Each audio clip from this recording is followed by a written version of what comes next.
बड़ी खबर के सह प्रायोजक हैं doctor ortho Ayurvedic oil and capsule, जोड़ों के दर्द की बेजोड़ दवा।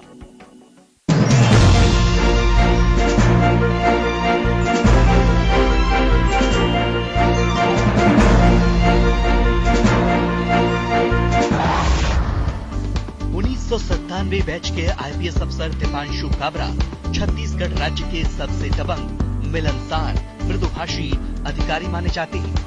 आईपीएस दीपांशु काबरा की छवि अपराधियों में दबंग, आम जनता में मृदुभाषी और मिलनसार अफसर की है। यही वजह है कि दीपांशु काबरा की यह खासियत उन्हें छत्तीसगढ़ राज्य के दूसरे अधिकारियों से अलग करती है। वे जहां भी पदस्थ रहे, अपनी अमिट छवि को छोड़ते चले गए। मौजूदा समय में दीपांशु काबरा छत्तीसगढ़ में परिवहन आयुक्त के तौर पर पदस्थ थे। इससे पहले वो बिलासपुर के आईजी थे, जहां बेहतर पुलिसिंग के लिए वे काफी सराहना पा चुके हैं। बिलासपुर आईजी रहते हुए उन्होंने कोरोना काल में हेल्प चेन बनाकर जरूरतमंदों तक सामग्री पहुंचाई। काबरा की सूझबूझ और कम्युनिटी पुलिसिंग ने लोगों को भोजन मुहैया कराने में अहम भूमिका अदा की। पलायन कर रहे मजदूरों को मदद मिली तो उधर दवाई जैसी जरूरी चीजें लोगों तक आसानी से पहुंच गई। इस दौरान दीपांशु काबरा ने ट्विटर और सोशल मीडिया के माध्यमों के जरिए लोगों से जुड़ने का काम किया। इस काम के चलते ब्यूरोक्रेट्स इंडिया ने आईपीएस दीपांशु काबरा को गुड गवर्नेंस अवार्ड से सम्मानित किया। काबरा पुलिसिंग विभाग में एक ऐसे अधिकारी हैं जो पब्लिक रिलेशन और कम्युनिटी पुलिसिंग में बेहतर कार्य कर पूरे छत्तीसगढ़ में जाने जाते हैं। प्रदेश में दीपांशु काबरा एक बॉडी बिल्डर आईपीएस अधिकारी के तौर पर भी जाने जाते हैं। दरअसल स्वास्थ्य के प्रति बेहद सजग रहने की प्रवृत्ति उन्हें एक बॉडी बिल्डर अधिकारी की पहचान दिलाती है। दीपांशु काबरा ने अपने स्कूलिंग नागपुर में सरस्वती शिशु मंदिर से की। इंजीनियरिंग की पढ़ाई करने के बाद उन्होंने सिविल सेवा परीक्षा की तैयारी की और महज 23 साल की उम्र में आईपीएस बन गए।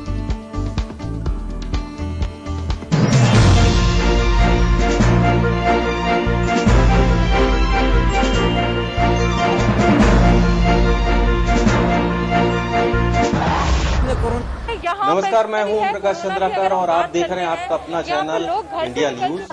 और इंडिया न्यूज के खास कार्यक्रम अफसरनामा में आज हमारे साथ बातचीत के लिए मौजूद है 1997 बैच के आईपीएस अधिकारी दीपांशु काबरा। दीपांशु काबरा जी, आपका स्वागत है अफसरनामा में हमारे साथ। धन्यवाद।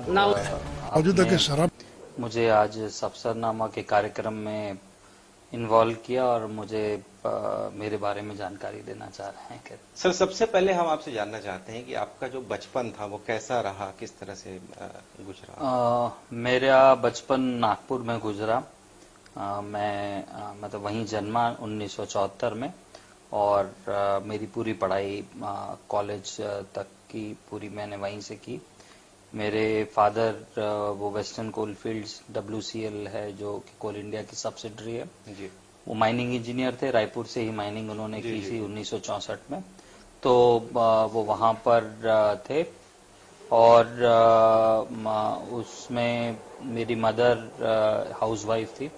हम लोग 4 भाई बहन हैं। मेरी मदर अभी भी, मेरे फादर मदर नागपुर में ही रहते मेरे बड़े भाई के साथ में। मेरी 2 बहनें हैं, डॉक्टर हैं दोनों, उनके हस्बैंड भी डॉक्टर है, वो लोग छत्तीसगढ़ में ही हैं। और बाकी मैंने वहाँ पढ़ाई माउंट कार्मल से की, फिर सरस्वती विद्यालय से की 10वीं, फिर हिस्लप कॉलेज से मैंने अपना 11वीं 12वीं किया। हमारे यहाँ उसको कॉलेज बोलते हैं, जूनियर कॉलेजेस। और फिर मैंने केमिकल इंजीनियरिंग किया। तो वहाँ पर एक कॉलेज है Lakshmi Narayan institute of technology, ये नागपुर यूनिवर्सिटी का कॉलेज है, ये केमिकल इंजीनियरिंग में काफी फेमस है। वहां से मैंने केमिकल इंजीनियरिंग की। मेरे बचपन के शौक में एक तो स्पोर्ट्स में मुझे फुटबॉल में बहुत शौक था। क्रिकेट नॉर्मल जैसा खेलते थे, लेकिन फुटबॉल हम काफी खेलते रहे, बैडमिंटन खेलना। और हॉबीज में जनरली न्यूज पढ़ना, बुक्स, मैगजीन्स, नॉवेल्स, इसको पढ़ने का ये उसमें था। तो सर, एक वाकया आपके साथ जुड़ा हुआ है, आपकी जो टीचर थे उनसे इनकरेज हुए हैं तो मेरी मैं जब स्कूल में था तो मैं इनिशियल जो मेरे को टाइम में अब अपने आप रियलाइज करता था, तो उस समय मुझे ना ड्राइंग अच्छी नहीं आती थी और ड्राइंग का एक मार्क्स होता था। तो 50 में से मुझे 18 मार्क मिलते थे जो पासिंग होते थे। जी। और जो लोग बाकी अच्छे लोग आ जाते थे, जो ऊपर पहले रैंक आ जाते थे, वो उसके कारण आ जाते, और बाकी में मैं सब में टॉप करता था। जी। तो मेरी टीचर थी, चूंकि मैं सुबलक्ष्मी मैडम है, मैं उनसे, वो मुझे मेरी क्लास टीचर थी चौथी पांचवी छठवीं सातवीं में जी। और उसके बाद वो मुझे प्रोत्साहित करती थी नई चीजें पढ़ने के लिए। आज तो गूगल है, ये सारे कुछ है। जी। उस समय एनसाइक्लोपीडिया होते थे, तो वो अपनी लाइब्रेरी से मुझे एनसाइक्लोपीडिया देती, मुझे पढ़ने के लिए बोलती जी। और मुझे प्रोत्साहित करती, मेरी छोटी मोटी गलतियों को मुझे समझाती।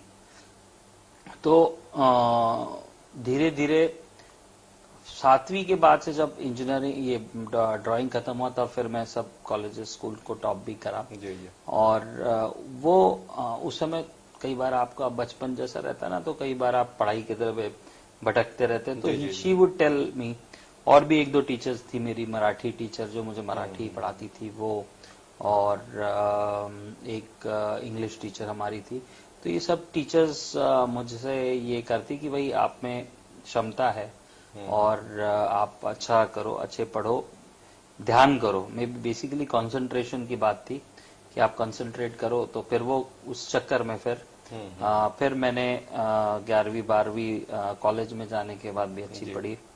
फिर इंजीनियरिंग के पहले मेरे को ध्येय था कि मुझे सिविल सर्विसेज में जाना है। पुलिस का एक वो था, बट कभी चूंकि परिवार से कोई पुलिस में नहीं था, और सिविल सर्विसेज जाने का ध्येय लेकर के ही मैंने अपनी एग्जाम्स दी। सर, आप 23 साल के थे, फर्स्ट अटेम्प्ट में ही आपने ये एग्जाम पास किया, तो कैसे कर पाई? मैं जब मुझे लगा कि मुझे जाना है, तो असी में मेरे फादर बहुत ही सरल से हैं, उनके किसी से बहुत ज्यादा संपर्क नहीं, और बाहर कोचिंग करना है या क्या करना पड़ना है हमें बहुत ज्यादा जानकारी नहीं थे। मिस्टर मूलचंद बजाज हैं, अभी वो है नहीं, वो आईपीएस थे, 90 बैच के मध्य प्रदेश काडर के, वो हमारे परिचित थे।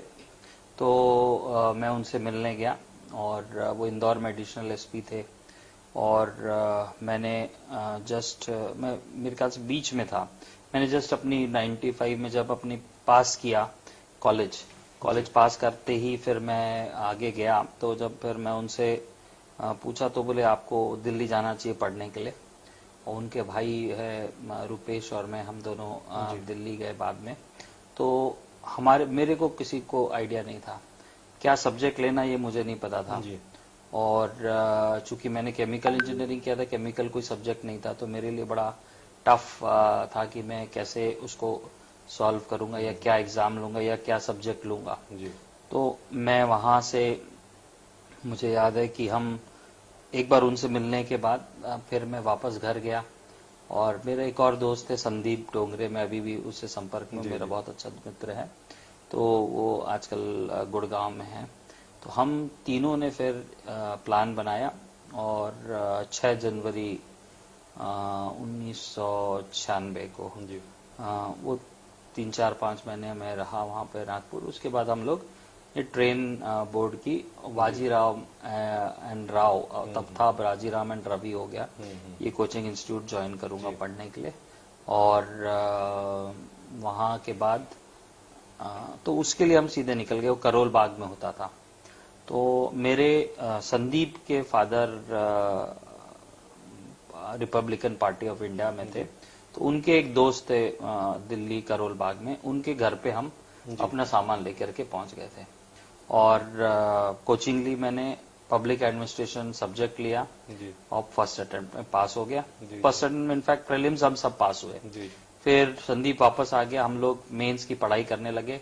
तो मुझे वहां पर नए लड़के लोग मिले, नए दोस्त हम लोग को मिले। एक जन रजनीश वो झांसी से था, एक जन सतना से था, एक जन लखनऊ से था, और रुपेश और मैं, हम लोग फिर 5 लोग ने फिर एक जगह रह करके फिर हमने पढ़ाई की। और जो मेंस था वो मेरा अकेले का क्लियर हुआ। मेंस के बाद मैं घर वापस आ गया था, और इंटरव्यू की तैयारी की। इंटरव्यू के लिए महाराष्ट्र में state institute of administrative carriers, SIAC होता था, वहां भी गया मैं, बाजीराव राव में भी पढ़ा। तो फर्स्ट अटेम्प्ट में ही मेरा निकल गया। इंटरव्यू मेरा बहुत अच्छा गया था, और जब निकला तो IPS अलॉट हुआ और मैंने ज्वाइन किया। जी जी। अपने शादी के बारे में बताइए, किस तरह से, क्या लव मैरिज है? नहीं, मेरी अरेंज मैरिज है। जी जी। और मेरी वाइफ अहमदाबाद की है और जो हम लोग के शादी कराने वाले उसके नाना है, वो यवतमाल है जो नागपुर से पास है, वहाँ रहते थे, अभी उनकी डेथ हो गई है, तो उनके थ्रू हुआ और नागपुर में लगातार आप देखा क्या एक भाग दूसरे खेल को रहे और में पहुंचे इसीलिए बेटा नेशनल शॉट्स लास्ट तक मेरा खेलेंगे एक बेटा है, वो से आप देखते हैं ये DPS में 12th में पढ़ रहा है, नीलांश उसका नाम है। मेरी वाइफ का नाम रचना है। रचना गेंदबाजों बेसिकली की जो इमेज इलेक्ट्रॉनिक्स है उसके इंजीनियर है। उसने फिर MTech यहीं CSVTU से किया और अभी PhD परस्यू कर रही है वो, और वो इंजीनियरिंग कॉलेज में पढ़ाती भी है। बेटा मेरा नीलांश जो है ये अभी 12th कर रहा है दिल्ली पब्लिक स्कूल भिलाई से। वो काफी होनहार चाइल्ड है। 10वीं में उसको 99% CBSE में मिले थे और अभी वो 12th के एग्जाम के लिए लगा हुआ है। ये जहां तक मैं आपको जानता हूं कि दबंग, मिलनसार और मृदुभाषी, ये तीनों जो आपके अंदर जो है वो कैसे बिरले ही देखने को मिलते हैं IPS अधिकारी या में? देखिए, मुझे किसी, जब मैं था तो ट्रेनिंग में किसी अफसर ने कहा कि मुंह में शक्कर और सर पे बर्फ, तो उसको मैं कई बार आत्मसात करता हूं। और आपको मृदभाषी होने में जो नॉर्मल पब्लिक है, अगर मैं आपसे गाली गलौच और इससे बात करने लगूंगा या जनरली जो लोग से, तो वो मुझे अजीब सा समझेंगे, या मेरे नीचे कोई स्टाफ को भी, जी। जिसको हमको जैसे डील करना है, हमको भी आदमी समझ में आ जाता है, उसकी परख हो जाती है। अब गुंडा बदमाश को मैं हाथ जोड़ूंगा या मेरे अफसर जोड़ेंगे तो नहीं मानेगा, तो मुझे उसकी तरीके है कि मैं उससे कैसे बात करूं करके। और ठंडे दिमाग से बात करना, किसी भी चीज को अटेम्प्ट करना, वो ज्यादा कंफर्टेबल होता है। ये जरूर है, मेरे जो दोस्त, मेरे मातहत है, वो मुझे कई बार मैं बहुत नाराज होता रहा। ऑफ लेट मैंने जेन्युइनली कोशिश की कि मैं अपने आप को गुस्सा कम कर सकूं, और मेरी एक टॉप लिस्ट में होता है कि मेरे को क्या चीज नहीं करनी है, तो गुस्सा नहीं करना, ये मैं अपने इसमें लिखते रहता हूं। पर कई बार हमारे यहाँ काम में या बदमाशी में या नीचे वाले कई गड़बड़ करते हैं, तो आपको वो उसके लिए हो जाता है उसमें। नहीं, ये चीज आप में खासियत है कि दबंग आप क्रिमिनल्स के लिए हैं, मृदुभाषी आप पब्लिक के लिए हैं, और मिलनसार जो है वो मीडिया के लिए है। तो ये आप चर्चित नहीं, मीडिया से देखिए, मीडिया के अलावा मैं सबसे मृदुभाषी हूँ। मृदुभाषी रहना में I think it is a good virtue. मुझे लगता है कि मैं दो चीज इसको लेता हूँ। मेरा ये लगता है कि मैं अफसर या कोई भी अफसर, जब आदमी मुझसे मिलने आ रहा है या आपसे मिलने आ रहा है, जो भी काम लेकर के, तो हमको पद दिया गया है, हमको नौकरी दी गई है सरकार ने, हम सरकार की नौकरी कर रहे हैं। अगर मैं आदमी को मदद नहीं करूंगा, मान लीजिए आप मेरे पास आए आज ट्रांसपोर्ट ऑफिस में, साहब ये मेरा काम है, 90% लोग उस काम को कैसे उस आदमी को तंग करें, कैसे हम वो परेशान करें, उस इसमें दिमाग रहते हैं। कई लोग होते हैं जो आदमी को डायरेक्ट करते हैं, भाई आपका ये काम है, यहाँ ये हो सकता है, ये नहीं होगा, ये लॉ में नहीं है, और अगर है तो मैं कोशिश करता हूं कि उसको हाथों हाथ हो जाए। इसी के लिए मेरे साथ कई लोग, जब मैं चाहे मैं अपने IG ऑफिस में बैठता था या SP में बैठता था या एडिशनल SP में था, लोगों को ये मानना रहता था कि अगर हम इनसे आकर के मिलेंगे तो हमें सारा हमारा काम हो जाएगा करके। तो वो एक रही। दूसरी बात जो प्रेस की आपने करी, मेरे बहुत अच्छे मित्र आज इतने 25 साल की मेरी नौकरी में, और कई लोग ऐसे हैं जो मुझे, आप कई सालों से मुझे जान रहे हैं, कई ऐसे दोस्त लोग हैं जो मेरे पारिवारिक संबंध है मैं उनसे। तो मेरा ये मानना है कि आप लोग अपना काम करते हैं, आपका काम कोई भी इवेंट है, कोई घटना हो गई, उसको दिखाना, उसके बारे में जानना। वो इवेंट हमारे लिए क्रिटिकल भी हो सकता है। मान लीजिए कोई मर्डर हो गए, किसी की हमारी लापरवाही से हो गए, बिना लापरवाही से हो गए, उसका हो सकता है आप क्रिटिकल एनालिसिस कर लें। कई बार आपकी इंटरेस्ट होते हैं, कई बार बिना इंटरेस्ट के भी आप उसको अपने लेवल अपने हिसाब से प्रोजेक्ट करते हो, क्योंकि वो आपका जॉब है। मोस्ट ऑफ द टाइम हम लोग क्या करते हैं कि हम ये मान लेते हैं कि हम मीडिया वाले सब हमारे दुश्मन हो रही है और या मीडिया हमारे को नेगेटिवली ही पोर्ट्रे करना चाहता है या परेशान करना चाहता है, इसलिए करते हैं। मेरा उल्टा मानना है। मेरा ये मानना है कि मीडिया अपना जॉब करता है और उसको वो करना ही चाहिए। जैसा आप चौथा स्तंभ अपने आप को करते हैं, आप क्रिटिकल नहीं रहोगे, आप हमको हमारी नहीं बताओगे, तो लोग डरेंगे नहीं। लोगों के पास जो पावर है उस पावर को वो टोटली अथॉरिटेटिवली इस्तेमाल करेंगे। दूसरा, अगर आपको कोई प्रश्न है, आपको कोई जानकारी चाहिए, तो मुझे लगता है कि अनलेस एंड अनटिल वो कोई सीक्रेट एक्ट से रोकी हुई जानकारी है, मुझे लगता है वो साझा करनी चाहिए, मुझे आपको बतानी चाहिए।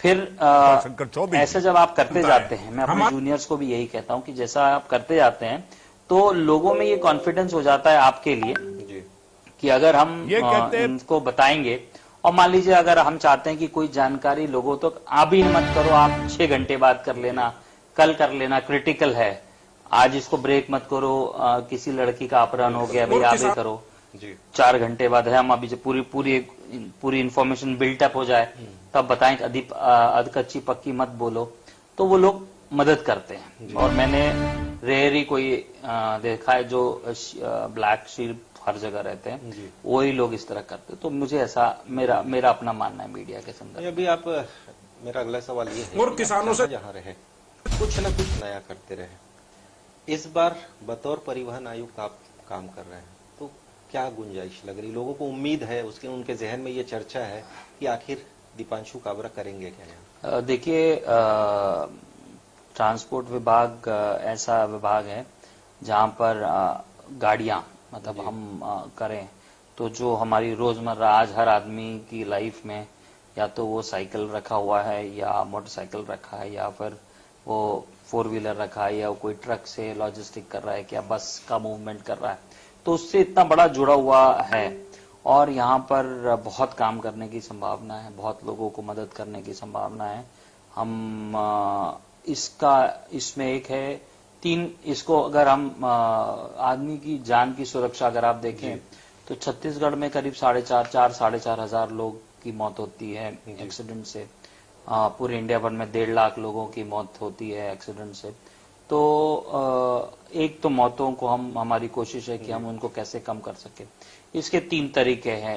एनफोर्समेंट, जो हम उन पे कार्रवाई करें, सीट बेल्ट लगाएं, हेलमेट लगाएं और दारू पी करके नहीं चलाएं। गाड़ियों पे जो हमारी है फिटनेस वाली गाड़ियां हो, हमारी गाड़ियां नमस्कार, इन खबर वाले ठीक इसी की धारा 147, 342 और 3 के बाद लॉबी में पत्रकार के माध्यम से जगह जगह पे हम लोग आदि पार्टी के नेता के सामने चाहे स्पॉट्स है जहाँ ग्रे को सह मिल जाता है ऐसे रोड और ज्यादा लोगों को सवाल तो बनता है, दिखे, रात कि को भी यूपी विजन पुलिस इसमें दिखे, क्या एक्शन हम गाड़ियों पे कैसे ध्यान कर सके वो हो जाए।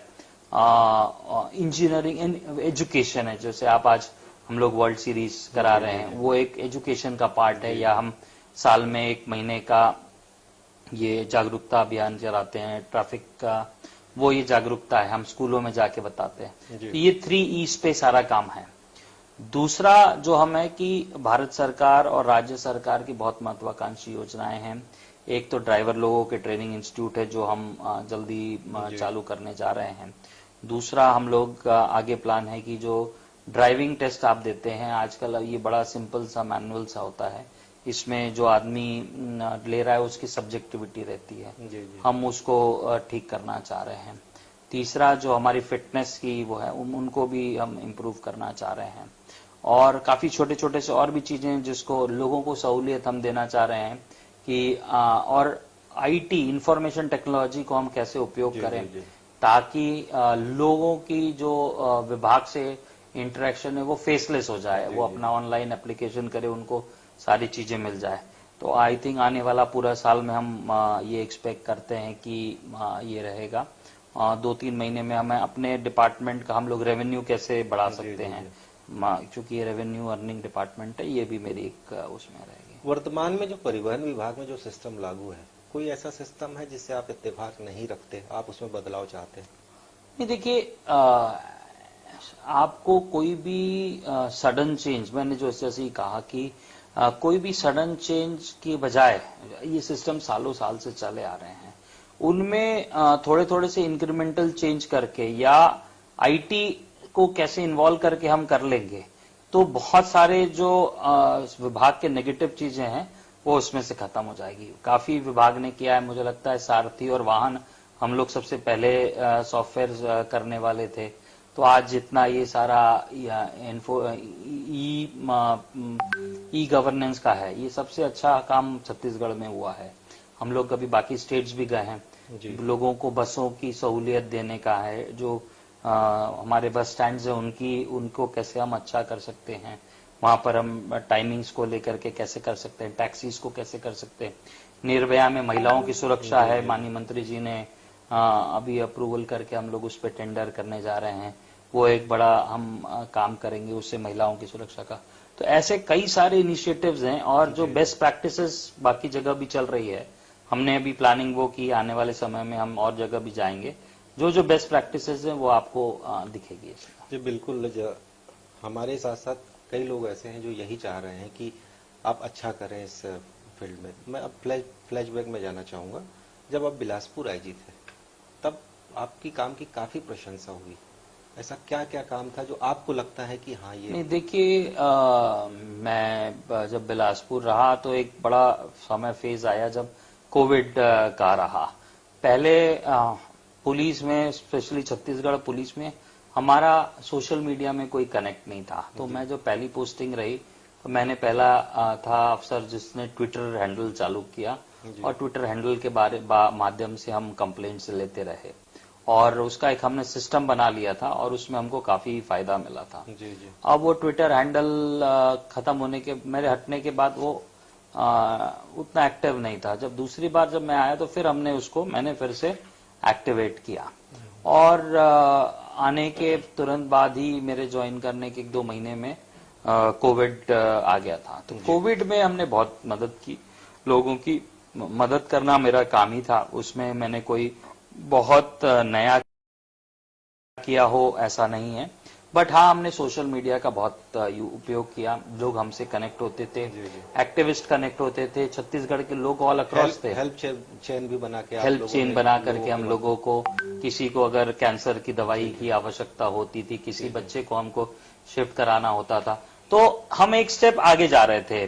कोई ऐसे लोग थे जिनको पैसे की, दवाई की, किसी सारी चीज की आवश्यकता थी, ऐसे थे जिनको इनको देना था, तो हम सीधे उन दोनों को कनेक्ट करते थे और उनकी मदद हो जाती थी। खाना लोगों को खिलाना था, हमने एनजीओज के साथ मिल करके उनको सामान दे करके, जूते चप्पल बांटने का हमारा इनोवेटिव आइडिया हमने लिया, हम उसको किए। खाना बांट करके जो मुझे लगता है कि उस गरीब को जिसको कोई खाना नहीं मिल रहा था, अगर हमने उसको दिया तो एक बहुत अच्छी जो मुझे सुकून मिला उसमें। और कई एनजीओस को हमने लिया और लोगों ने बहुत मदद की इस तरह का। आपका एक नाम भी प्रचलित है, बॉडी बिल्डर आईपीएस अधिकारी। तो आप काफी कॉन्शियस रहते हैं हेल्थ के प्रति, तो क्या रूटीन आपका? मैं हेल्थ में ये है कि मैं सुबह उठ करके, पहले पुलिस की नौकरी मुझे अच्छी लगती थी कि लेट उठते थे हम, इसलिए भी कि मैं 2 बजे सोता था, 2:30 बजे सोता था, सोने का टाइम हमारा नहीं था।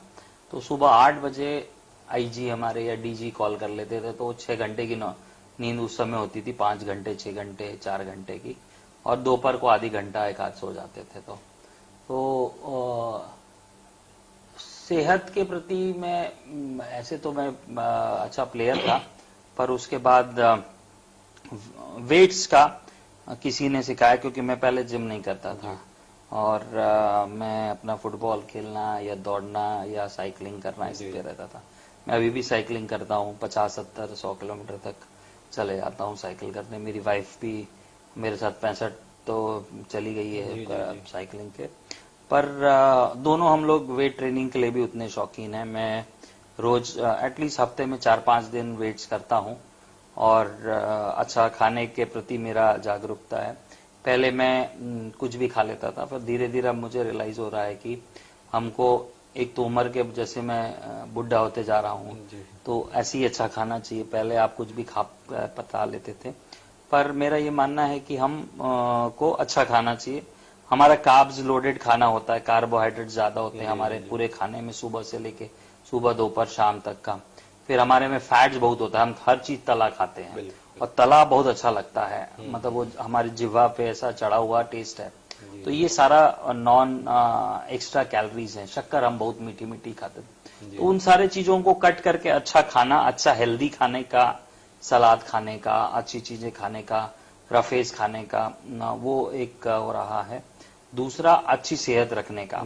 मुझे ये मानना है कि लोग इससे इत्तेफाक नहीं रखते कि नई जनरेशन रख रही है कि आप जितनी अच्छी मसल्स रखेंगे, चाहे आपके थाइस की हो, काफ्स की हो, या आपके एब्स की हो, या आपके हैंड्स हो, लेट एज में ये आपकी मदद करेगी। मसल्स तो डिटोरेट होगी जैसे जैसे उम्र आएगी, लेकिन अगर आप एक्सरसाइज करते हैं तो आपका जो मेटाबॉलिज्म है, जो उम्र के साथ कम होते रहता है, वो मेटाबॉलिज्म को ही एक्टिवेट करेगा, क्योंकि मसल टूटती है और मसल बनती है जब आप प्रोटीन खाते हैं या नॉर्मल खाना खाते हैं।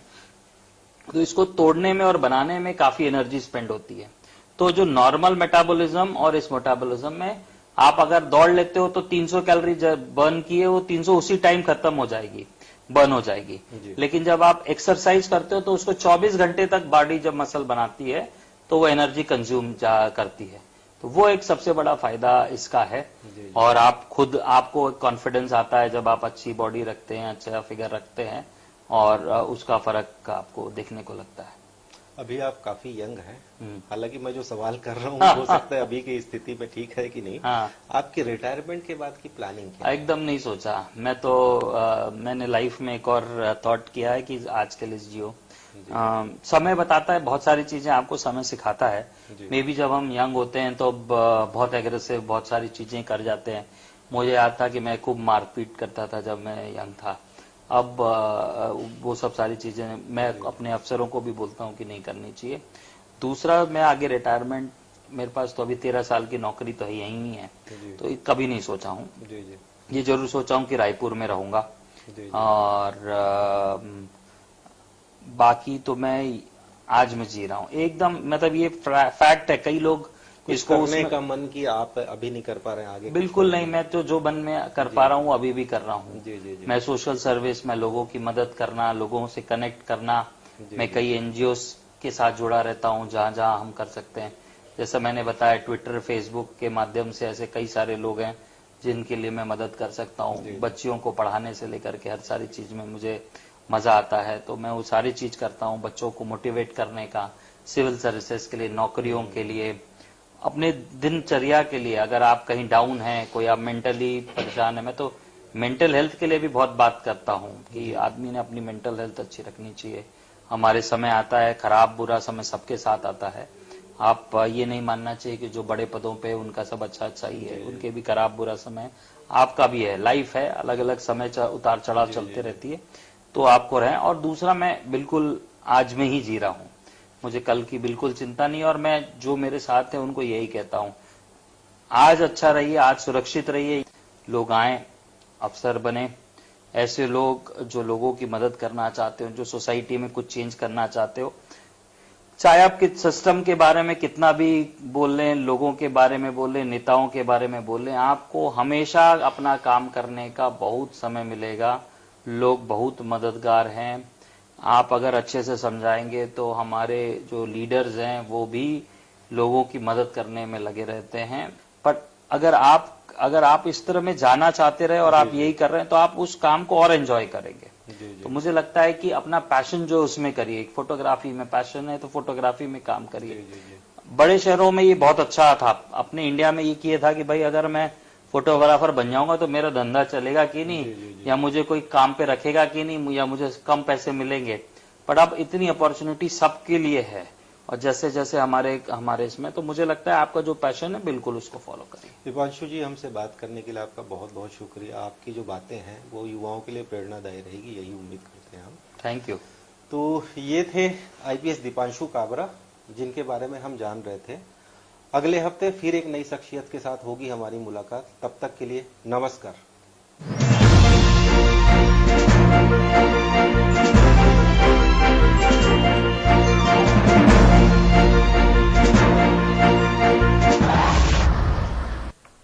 रेडियन धाकड़ दिखती है नहीं। अरे भाई स्टाइल के आगे भी थोड़ा सोचें। सर टीवीएस रेडियन में ETFI इंजन है, सुपर स्मूथ दमदार पावर के साथ, कैटेगरी में सबसे बड़ी सीट सर, और सस्पेंशन भी अटूट है। माइलेज का भी समझाइए। 15% ज्यादा माइलेज मिलेगा। ऐसी धाकड़ है नई टीवीएस रेडियन स्टार्टिंग एट 59,900। आपकी बात माननीय मुख्यमंत्री भूपेश बघेल के साथ सुनिए लोकवाणी की 16वीं कड़ी 14 मार्च को सुबह 10:30 बजे से। लोकवाणी में इस बार माननीय मुख्यमंत्री प्रदेश की नारी शक्ति से बातचीत करेंगे। छत्तीसगढ़ के सभी आकाशवाणी केंद्रों, FM रेडियो एवं क्षेत्रीय समाचार चैनलों पर। जनसंपर्क विभाग, छत्तीसगढ़ शासन द्वारा प्रसारित। रूप मंत्र आयुर्वेदिक face cream and face wash. इसकी आयुर्वेदिक देखभाल आपको दे pimples, wrinkles, blackheads, dull skin और डेड स्किन जैसी हर प्रॉब्लम से रिलीफ। आपके लिए एक स्कूटर से कहीं ज्यादा है। ये सफर है आपकी सफलता का। देखिए ये हम सफर के साथ का सफर है, इसीलिए हमने बनाया ये नया जुपिटर जो है हर स्कूटर से ज्यादा।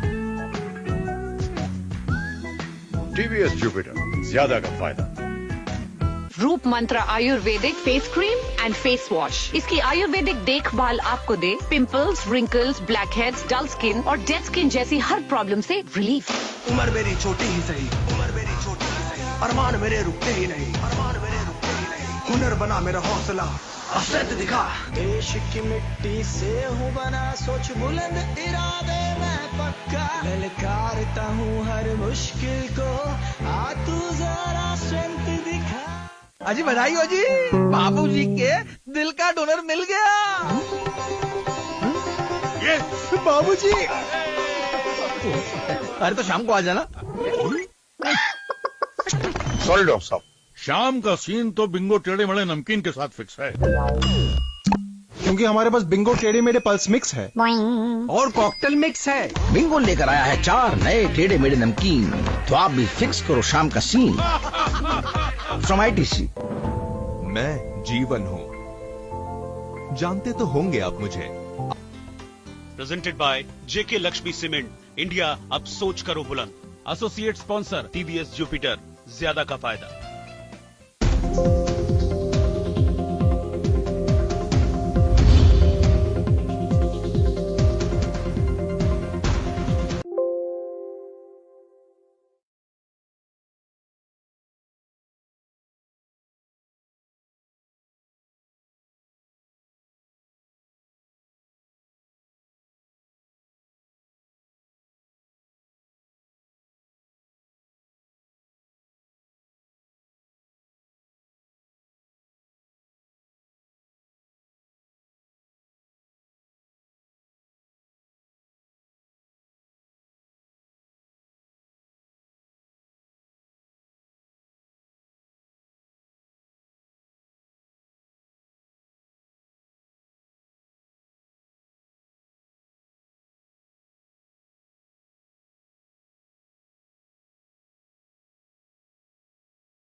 बंगाल की